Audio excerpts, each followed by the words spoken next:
Good morning, Novi, and welcome to the Cat's Eye News. I'm Renee Boudreau. And I'm Ed Shaheen. Wednesday night, protests at the University of California, Berkeley resulted in over $100,000 in damage. According to BBC, the protests, which were originally peaceful, turned to violence as buildings were destroyed, cars caught on fire, and officers were attacked. The protesters were unhappy with Milo Yiannopoulos, a dedicated Republican, homosexual Jewish immigrant, who came to UC Berkeley to speak in support of Donald Trump and his policies, specifically the recent travel ban. Protesters believe Donald Trump's policies are, quote, unconstitutional, unmoral, and racist. Milo responded in an interview saying, quote, the 7 nations that were banned from entry from the United States were under the Obama administration as terrorist hotbeds. This nation needs security just like all others. This morning, the Senate advanced Donald Trump's Secretary of Education nominee, Betsy DeVos, to the final confirmation vote that will take place on Monday. DeVos is a controversial candidate because of her lack of experience regarding public education, but others believe a new mindset will bring positive changes to America's education system. Opponents to her nomination are wearing red to stand up for public education. Teacher Barb Clift provides insight from an educator's perspective. She has been a proponent in Michigan of charter schools and the vouchers being used for non-public education. Her supporters would say she's given up her time for years and has been an advocate for education, and she has worked tirelessly for education. However, her opposers would say that might be true, but her only real experience with public education is mentoring some students in a public school near Grand Rapids. For example, just in Michigan, our Michigan Education Association, we wanted to wear red for public ed to show that we care about public schools, and we do not want funding cut or changes made to our public schools. We want them to get better.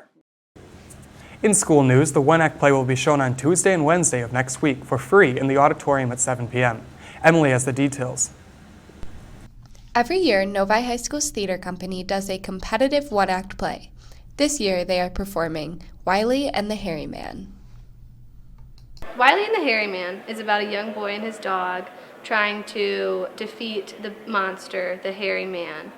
So they go off trying to use magic to defeat him, but overall it's about Wiley trying to conquer his fears and finding his own way of defeating him, because magic has never been his strong suit, but he does have his own talent, so he learns to utilize those in a way that ends up possibly defeating the Hairy Man. I don't want to give anything away.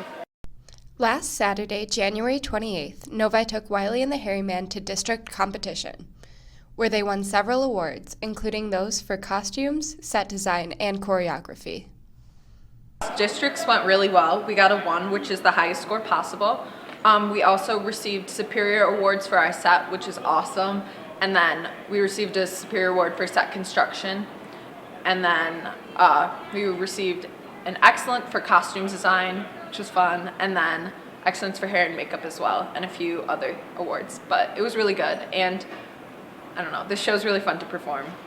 My favorite part of One Act is the teamwork that we have to do, because this is a competition play. It's different from the other plays that we do throughout the year. So there's a goal in mind, so we really have to work as hard as we possibly can, do as well as we possibly can, and it just brings everyone together where other shows don't as much, because every single job is just as important.